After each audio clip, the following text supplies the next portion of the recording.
सऊदीया में खिताब कर रहा था पाकिस्तानी कम्युनिटी को, तो सहाफ़ी ने उठ के शरारतन एक सवाल कर दिया कि खान के बारे में आप क्या कहते हैं। मैंने कहा खान का मैं पाकिस्तान में गिरबान भी पकड़ लूंगा, लेकिन सऊदीया या दुबई या किसी बरतानिया में मैं खिताब कर रहा हूँ, तो तुम बोल के दिखाओ नवाज शरीफ खान या जरदारी के खिलाफ मेरे सामने। ये मेरी पाकिस्तानियत है। पाकिस्तान में जरदारी को जो मर्जी बोलूं, पाकिस्तान के बाहर कोई बोल के देखा उसके खिलाफ। पहले हम पाकिस्तानी, ये हुबल वतनी का तकाजा होना चाहिए।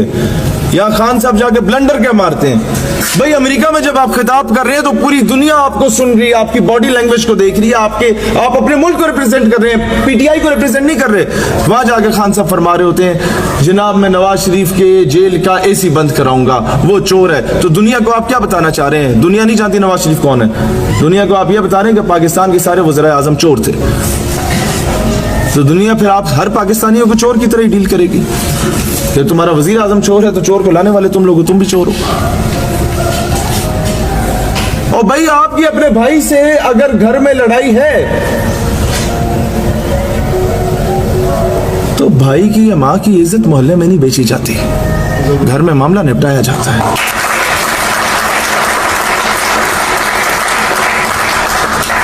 भाई आप फौज के टाउट हो, फौज के एजेंट हो, फौज के खिलाफ, जनरल के खिलाफ बात नहीं करते।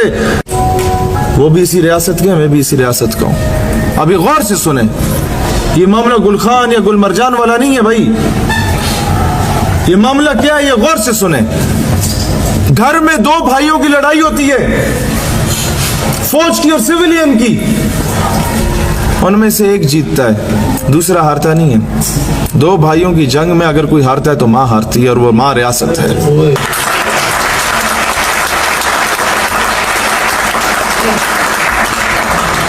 वो मां हारती है, मेरी रियासत कमजोर होती है, मेरी रियासत भीख मांगने पे मजबूर हो जाती है। तो मैं दो बंदों को राजी करने के लिए एक जर्नल की करप्शन की बुनियाद पे उस फौजी पे भी तबर्रा करूं जो 20,000 की तनख्वाह भी नहीं लेता और जाके बॉर्डर पे अपनी जान का नजराना दे रहा होता हूं, क्या 20,000 के पीछे दे रहा होता है तुम्हारे लिए। एक होता है हम लोग बंदे शहीद करवाएं बाकी पॉलिटिकल पार्टीज की तरह, जो पिछले 70 सालों से चला आ रहा है, बंदों को गिरफ्तार करवाएं, उनको डंडे पड़वाएं और उसके नाम पे सियासत करें। एक होता है कि आप खुद गिरफ्तार हो जाए, अपना कोई वर्कर गिरफ्तार ना होने दें। हम लोगों ने वो वाली सियासत किया है। 2 मरतबा गिरफ्तार हुआ, मेरा कोई वर्कर उठ के मुझे बता दे कि मैं भी गिरफ्तार हुआ, मेरा कोई वर्कर उठ के बता दे कि मेरे ऊपर भी पर्चा काटा गया।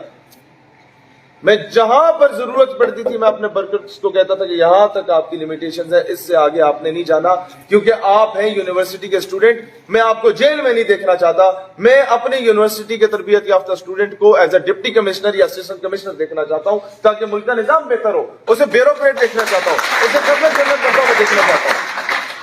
हम लोगों ने आज तक कोई धरना 8 घंटे से बड़ा धरना नहीं दिया, और 8 घंटे या 6 घंटे के धरनों में जब वो नामूस रिसालत का मामला था तो दोनों मरतबा गवर्नमेंट ऑफ पाकिस्तान ने ही ओआईसी और अक़वाम मुत्तहिदा में उन धरनों के बाद आवाज बुलंद की, और दूसरे धरने के बाद तो ओआईसी में प्रॉपर रेजोल्यूशन भी पाकिस्तान की गवर्नमेंट ने पेश की और मुतफिका तौर पर करारदाद मंजूर भी हुई। और उसका असर क्या पड़ा कि प्यूटिन रशियन प्रेसिडेंट मुसलमानों की सिंपैथीज उसे चाहिए थी, वो जब आप लोगों के प्राइम मिनिस्टर के साथ बैठता है तो यूं आमने सामने बैठता है, वो जब किसी और मुल्क के प्रेसिडेंट या प्राइम मिनिस्टर के साथ बैठता है तो टेबल के इस कोने और उस कोने में बैठता है। ये बॉडी लैंग्वेज का डिफरेंस होता है। और उसी प्यूटिन के पास जब फ्रांसीसी सदर आया था तो इस्तकबाल के लिए जब प्यूटिन जा रहा था तो साथ एक कुत्ता भी बांधा हुआ था, उसे उसकी औकात दिलाने के लिए। ये है फॉरेन पॉलिसी, ये है पाकिस्तान की फॉरेन पॉलिसी, जिसे बनाने में कलीदी किरदार सबसे पहले आपने हमने मिलके, इस पॉलिटिकल पार्टी हमारी बनी भी नहीं थी, एक यूथ विंग ने बनाया, अल्हम्दुलिल्लाह दुनिया का नैरेटिव बनाया।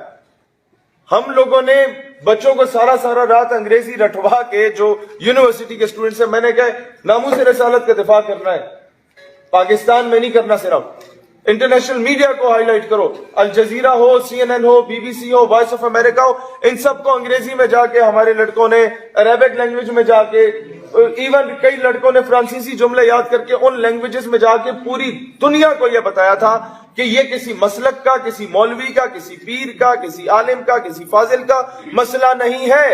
ये दुनिया के 200 करोड़ मुसलमानों का मामला है, नामूस रिसालत का मामला। उस बेस पे जो पहला एहतजाज यहां खान साहब सरीना होटल में खिताब कर रहे थे और हमने उसे चारों तरफ से सील कर दिया था 12 रबीउल अव्वल को 2 साल पहले, उसके बाद मजहबी जमातें या सियासी जमातें आई, लेकिन उस धरने के बाद पूरी दुनिया में मुसलमान फ्रेंच एम्बेसीज के बाहर निकलना शुरू हो गए थे। अब डिपेंड आप पे ये करता है कि आपने सियासत चमकानी है, अपने बंदों को शहीद करवाना है, पुलिस वालों को शहीद करवाना है, या आपने मामले का सलूशन निकालना है। जब आपको पता है कि स्टेट ये चीज अप्रूव कर सकती है, ये उसकी औकात में है। यहां से आगे स्टेट की औकात में ये चीज नहीं है, क्योंकि स्टेट में भी कई लोग कहीं और के पालतू बैठे हुए हैं, कहीं और के पालशिए या मालशिए बैठे हुए हैं। तो वहां या आपने अपना बंदा मरवाना है या पुलिस वाला मरवाना है फेज 7 के लिए। मैंने कहा नहीं, वो पुलिस वाला भी कलमा गो है, मेरा बंदा भी कलमा गो है। मैंने अपने बंदे को रियासत से टक्कर नहीं दी। मैं रियासत को मजबूत करने के लिए आया, रियासत को तोड़ने के लिए नहीं आया। ना मैं बांग्लादेश दूसरा बनाना चाहता हूं, ना मैं फिरके या मजहब या मसलक की बुनियाद पे अपनी रियासत को नुकसान पहुंचाना चाहता हूं। गुस्ताखी अगर फ्रांस ने की है तो फ्रांस को उसका अजाला भुगतना पड़ेगा। इशू को मैंने इंटरनेशनलाइज कर दिया, OIC के 50-60 ममालिक में पहुंचा दिया, अक़वाम मुत्तहिदा के 200 ममालिक में पहुंचा दिया। ये मेरी हैसियत में था, ये मैंने कर दिया। इसके बाद अगर कोई मुझसे पूछता है कि आप फलां चीज में पूरा क्यों नहीं उतर पाए, तो भाईजान मेरी हैसियत में यह था, आप लोग आगे करके देख लो। बाकी जितने भी जमातें निकली, हम पे एतराज हुआ, हमने उनसे भी पूछा आप भी इसी कॉज के लिए निकले, बताएं क्या हुआ सोल्यूशन ओरिएंटेड। 3 बार निकल के 12-12 बंदे शहीद हुए, सोल्यूशन क्या निकला? नथिंग। लोगों ने मुआहदे अभी तक छुपा के रखे हुए, सामने नहीं रखे आ रहे। इंडिया ने जनाब बांग्लादेश नहीं तोड़ा, इंडिया ने नहीं तोड़ा भाईजान। दुश्मन की जरूरत ही नहीं है। आज 27 फरवरी है, दुश्मन तो उनका कॉकरोच भी आता है तो हम उसे बड़े खूबसूरत चाय पिला के भेजते हैं। दुश्मन की जरूरत नहीं है हमारे अपनों का।